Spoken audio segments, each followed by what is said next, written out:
The thing I think I learned that really struck me tonight was it's a lot more fun to ask the questions than to answer them. And so we need to do that a lot more often. But I got a lot of input just in these last few minutes that folks really appreciated the chance to hear the candidates go into a little more depth about what they believe, how their beliefs and philosophy apply to the policies that they're suggesting, the changes in Washington. So we want to talk a little bit, I don't know how much about the individual candidates, but overall. But I'm going to go to Professor George first, let him kick us off, and then I'll go to Representative Steve King, and then whatever they leave out, I'll try to add. How about that? Okay, well, thank you very much, Senator DeMint. And once again, let me thank you and Congressman King for partnering with us at the American Principles Project for this important debate. I think we did show today that it can be done differently and it can be done better than it's done, especially when the debate is controlled by the media and when candidates are incentivized to give stock answers or stump speeches or canned answers to what are very often gotcha questions. You notice we didn't ask any gotcha questions. We didn't ask any of the candidates who is the president of Azerbaijan. And we didn't ask any trivial questions. We didn't ask anybody, including Mr. Kane, who made his fortune in the pizza business, whether he liked deep dish or thin crust pizza. Our questions were serious, and they did go to the level of principle, trying to understand how each of the candidates would approach the challenges that we face today, many of them daunting, some of them unprecedented, in light of the principles on which our nation was founded. Our goal was to give each candidate the opportunity to demonstrate to the American people the depth of his or her understanding of our civilizational and constitutional first principles and the strength of their conviction to actually govern in accordance with those principles if elected. Now, you all, I'm sure, have made your own judgments on the merits, assessed the candidates, or you're in the process of doing that. I'll speak for myself in saying that I thought all of the candidates acquitted themselves well, and I'm grateful to the candidates for engaging with us in a serious way. I don't think that their answers were the stock answers or the stump speech answers. They were willing to go back and forth with me and with Senator DeMint and Congressman King to try to get a little deeper. Now, you know, each candidate had only 22 minutes, and each of us as a questioner had only 6 minutes and 25 seconds. That's a very limited amount of time. Maybe it didn't seem that way to you, but it sure seemed that way to us up here. I was always left with more questions to ask, or follow-up questions to take us deeper, and I'm sure my colleagues up here feel the same way. But I do think we got somewhere, and the most important thing is I think we set an example for how it can be done, that we really can make our foundational principles salient again. Our conviction is, and I hope and trust that I speak for Congressman King and Senator DeMint. In fact, I'm sure I am, because I know how they've conducted their public lives. I speak for all of us when I say that we believe that despite the new challenges, despite the daunting challenges, despite the unprecedented challenges, we don't need to discover a new set of principles or a new constitutional scheme or go down the road of European social democracy that the Obama administration is taking us in. No, we don't need that. What we need is renewed fidelity to our nation's founding principles. Congressman King? Well, thank you, Dr. George, and I want to especially thank the American Principles Project here and the Palmetto Freedom Forum, Jim DeMint, for hosting this and bringing this together. I look here and I get a sense of the greatness of America, and I have, for a number of years ago, I would say that around my neighborhood, I went to church with and lived as neighbors with the best people in the world. I understood their values and their constitutional understanding and their commitment. But I didn't travel enough in those years to see the cells of greatness of America like is in the crowd here today and scattered all across this country. And I think there's a huge debate going on. And this debate was mentioned here tonight in a significant way by a number of the candidates. The argument becomes, are we going to return to constitutional principles? And all of us here are here because we say yes to that. And the another question, the Keynesian economics came up. Is this going to be a consumption-driven economy, or is it going to be a production-driven economy? Those two principles, I think most of the rest of the things we talk about hang somewhere within those discussions, and I'm glad to have heard the candidates flesh this out to some degree. I, like Robbie and I think Jim, would have liked to have had, not 22, but 222 minutes to have this discussion. I had many questions I would have liked to have asked, but it opened the door, and it narrowed some things down, and there were some clear, definitive answers that I think put some of the pieces of the jigsaw puzzle together for us. And hopefully there are Americans that were inspired by these candidates, and hopefully they were also found a way to start to come behind a candidate of their choice. For me, I think there are a number of candidates up here. Actually, every single one of them would make a better president than the one we have. That's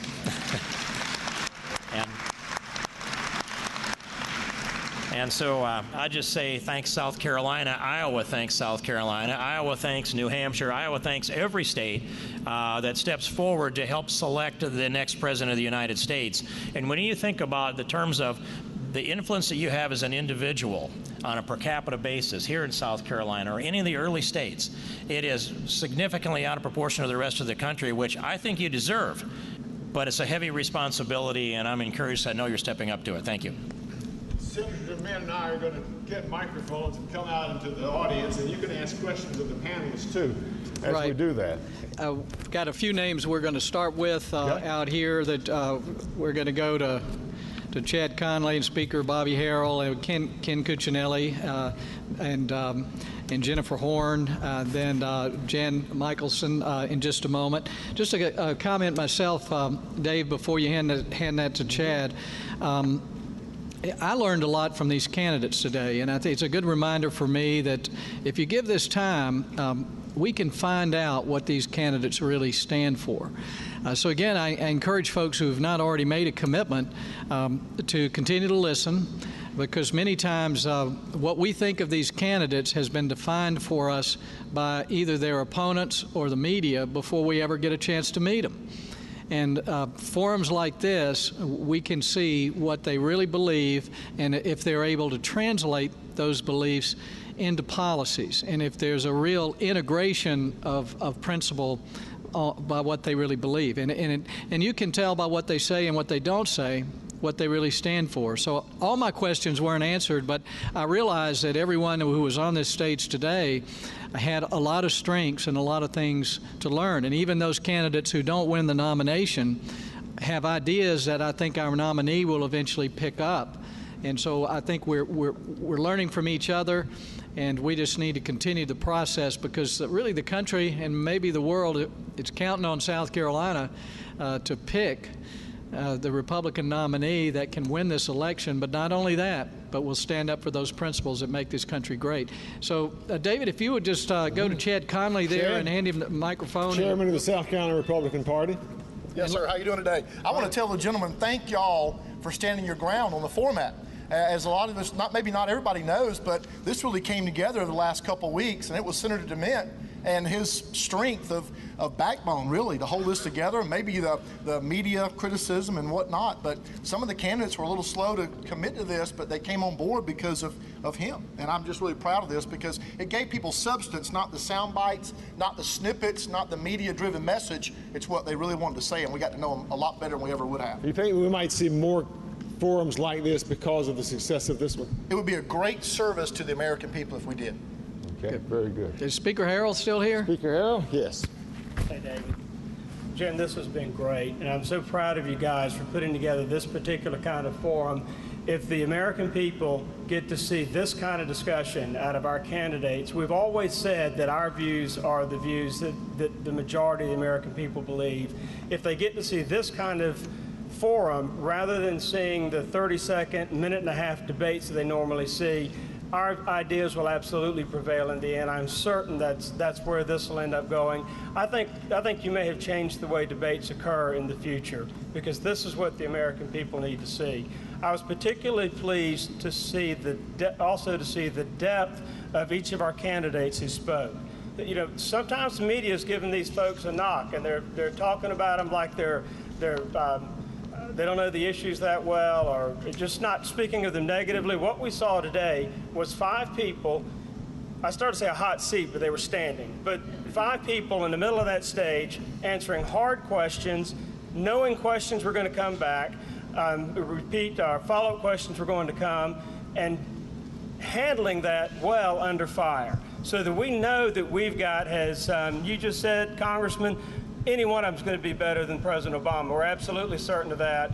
What we saw tonight is proof that these folks have the substance to be President of the United States. And as my friend Chad Connolly is fond of saying, in South Carolina, we pick presidents.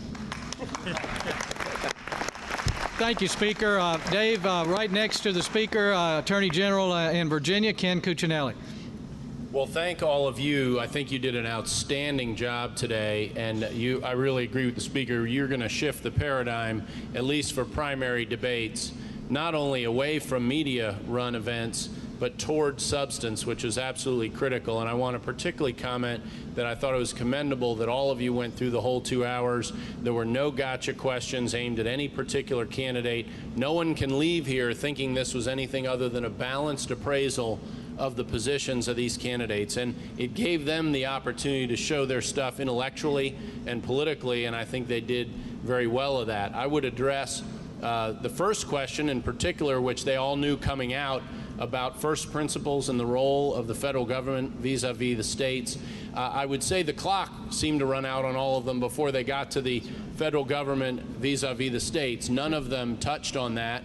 I would say 4 of the 5 actually attempted to answer the question and did a good job, but that the clock ran out on that. So I, as an Attorney General in particular, with certain sensitivities to how the federal government deals with states, in my current role, I am particularly interested going forward to hear them fill in that blank. I want to hear very much from these candidates. I want to know what the next president will do when they're confronted with a choice, and Professor George gave them one like it, where their challenge is going with their favored policy, whatever it may be, pro-life, we'll pick an issue, versus leaving control to the states. There is the temptation that always exists when you've got the power to use it. And the Constitution may or may not constrain the use of that power, but the spirit of the Constitution and getting back to a respect for our federalism system of federalism, would dictate that you don't use that power.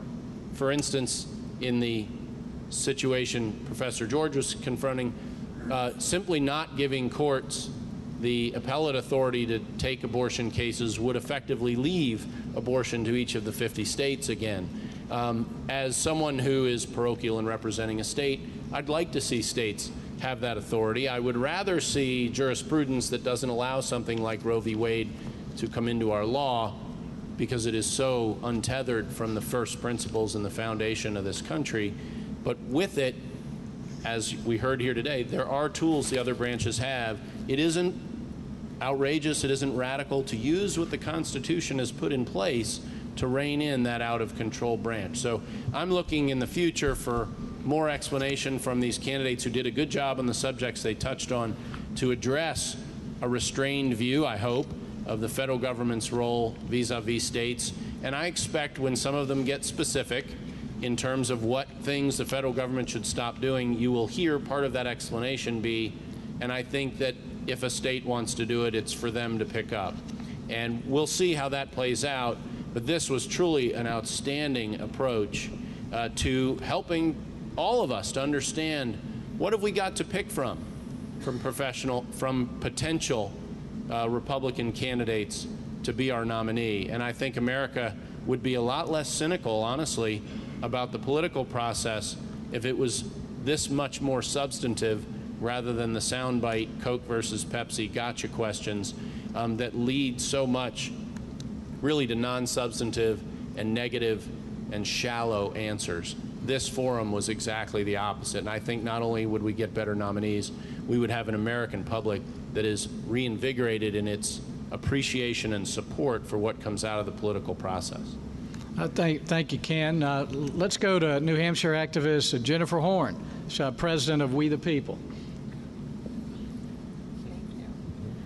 Thank you, Senator and Congressman and all for inviting us to be part of this. I'm actually going to really ask you a question.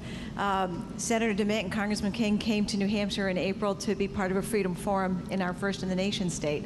And we are very excited and take very seriously our partnership with the people of Iowa and South Carolina and New Hampshire together, our really grave responsibility of choosing the next leader of the free world.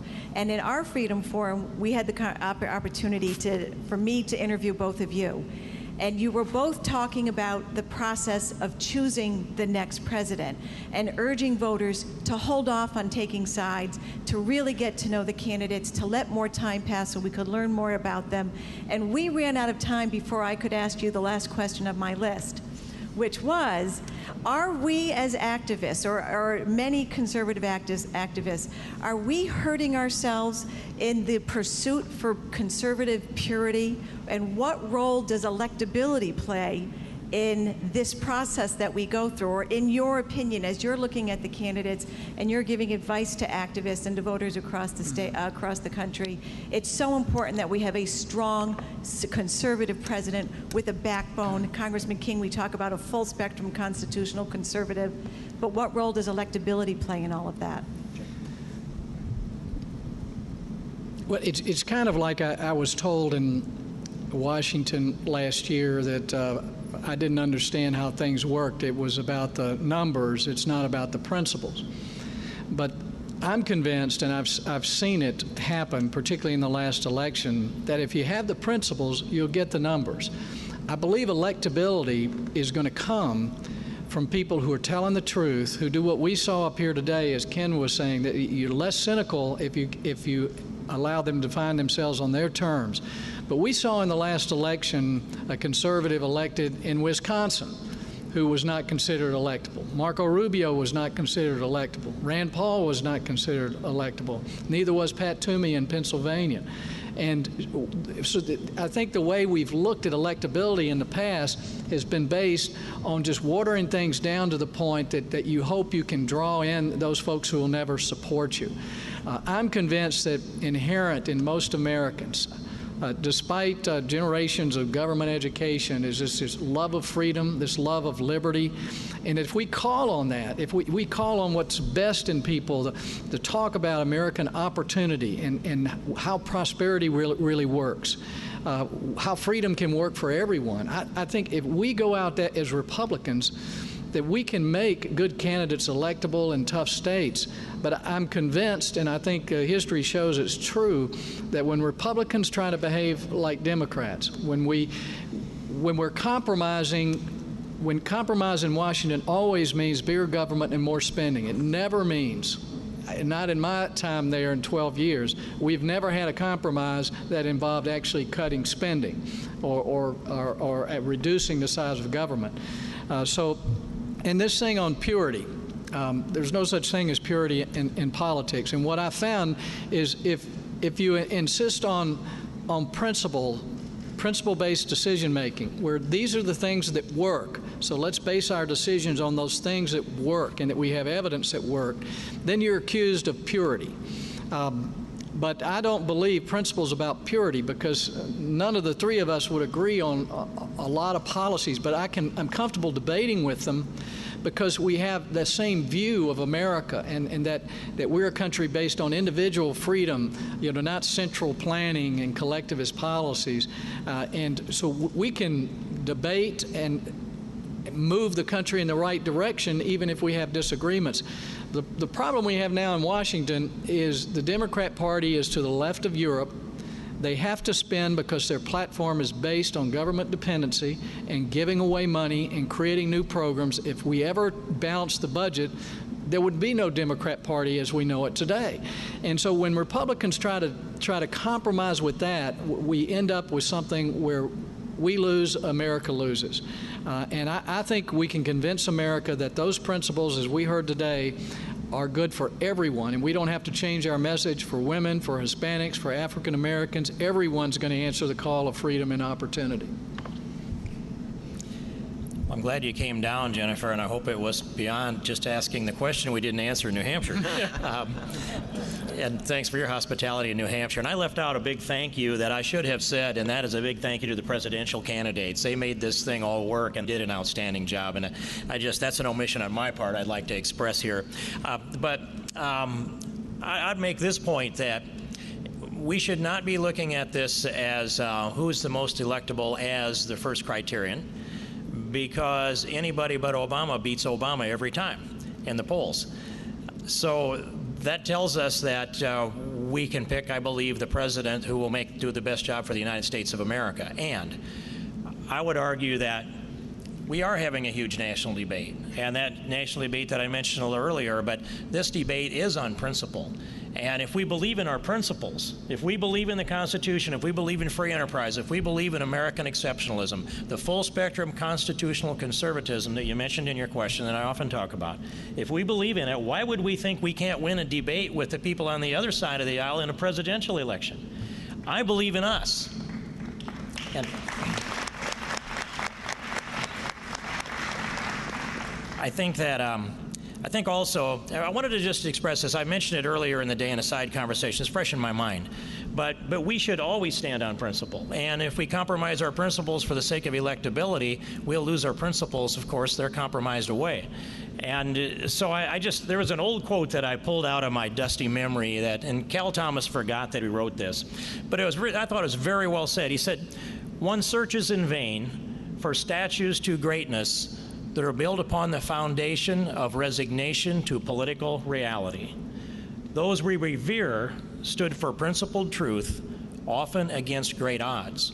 Those we revile, if we remember them at all, compromised or gave up when the going got tough." We have a country to save, and we're going to save it on principle.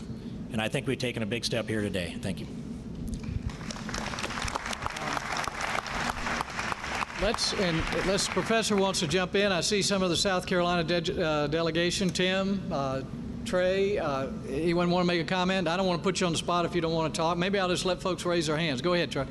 Senator, since you're a constituent, I'm not going to ask you a question. Thank you. Representative King, you're a colleague. I'm not going to ask you a question. I've always wanted to ask a professor a question, so got so many bad memories from law school of having it reversed. Brennan, Souter, Warren, John Paul Stevens. What do they have in common? They were all appointed by Republican presidents. That's exactly right. So my question, I guess, to the whole panel is, at what point is it appropriate to ask, specifically, we ask about vice presidential candidates, at what point is it appropriate to ask, what are you looking for in a Supreme Court justice? And again, Professor George, the most important first principle to me is how elastic these candidates view the Commerce Clause as being, because that is the clause that is used to expand the size and scope of the federal government more than any other clause. Are you satisfied that you have a sufficient understanding of how they will interpret the Commerce Clause as a result of today? Well, I would like to know more, and of course we couldn't get to every possible line of questioning that we would like to have pursued. Here's the problem. For 40 years, more than 40 years, going back to Eisenhower, 50, 60, Republican presidents or Republican presidential aspirants have all said the same thing. Yes, if elected, I will appoint, Nixon called them strict constructionists. And then later they were called advocates of judicial restraint. And later than that, true constitutionalists.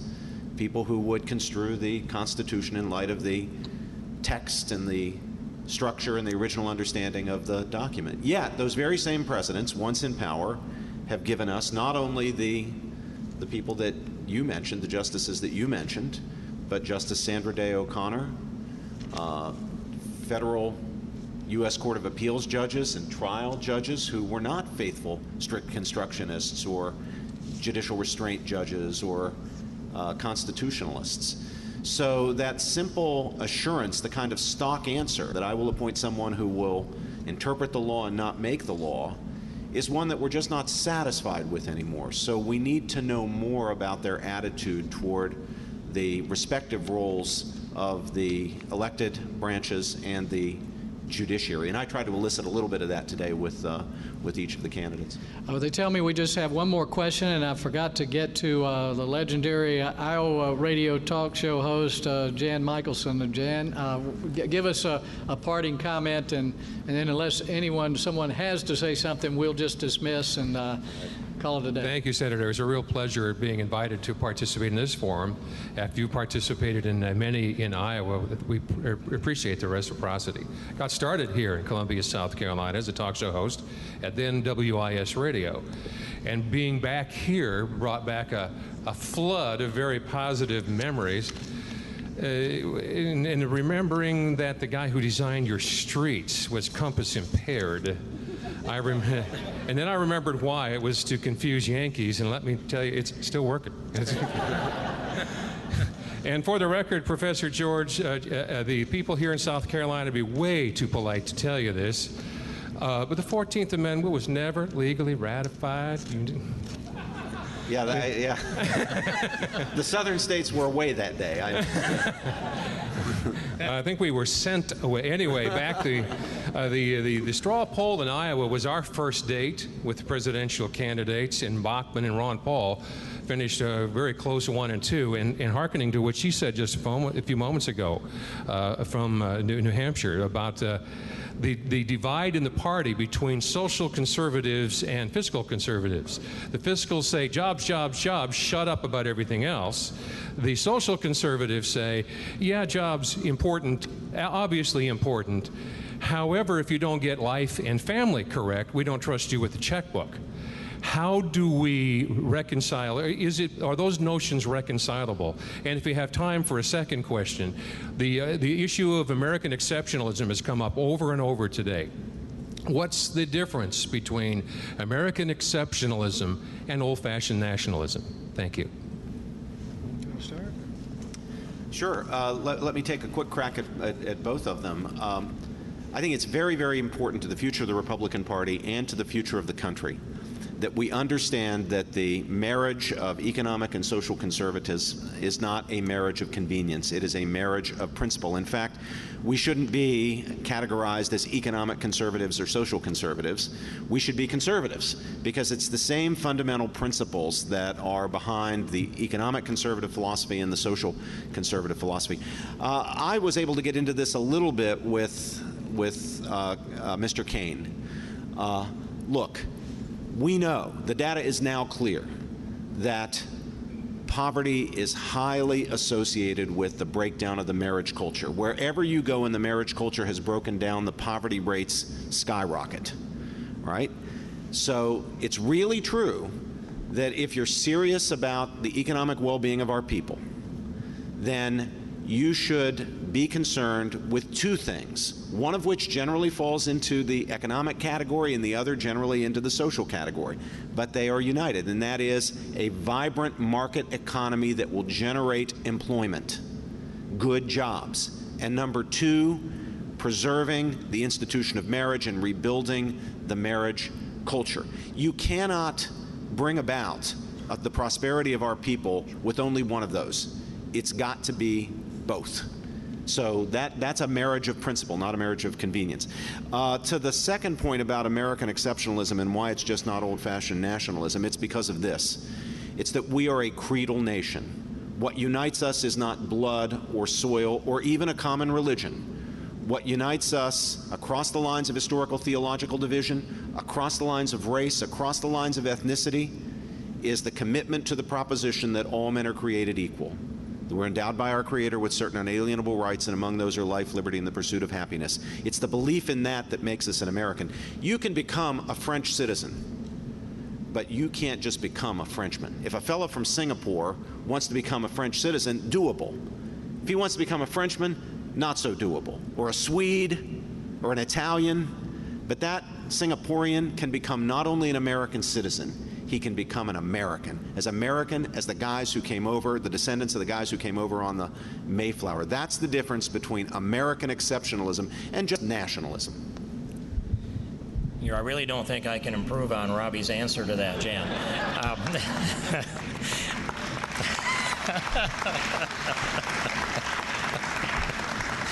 I would just say get married, stay married, get a job, keep a job, don't abuse substance, and that'll be about 99% of our social pathologies improved. Fix that. And the poverty, that one. And we are perhaps the last redoubt of Western civilization, and that's what I would add to what I've heard from Professor George. But thank you very much. I think as conservatives, there is a distinction we have to make to the rest of the country, that we don't want to use the force of government to push our morals or religion on anyone else. But we do want the government to stop purging values just because they may be derived from biblical faith from our culture. The culture is the single most important fiscal issue and economic issue, as Professor George has said. I mean, the spending in Washington on families that have broken down, aid to dependent children, hundreds of billions of dollars a year, the dependency problem, what it does to our culture. Social issues is key. I mean, because you track the breakdown of family, you have school dropouts. The chances of a school dropout getting a good job today, very slim. It certainly correlates with juvenile delinquency, incarceration, drug use. So it's a huge fiscal issue. But we just need to make the distinction. When we talk about social issues, what we want to make sure first, the federal government stops having policies that create perverse incentives to break up the family, unwed births, for people to be dependent on the government, paying them not to work. Those are social issues that are caused by bad federal policy. So we don't need the government to establish our values, but we need to make sure the government allows our culture to set its own standards and values, and I think you would see a lot of self-correction take place. Again, thanks everyone for being here. We probably should wrap it up. Thank townhall.com for streaming this out to the rest of the country. I look forward to following up with a lot of you, and again, you made this a great event. Appreciate you being here.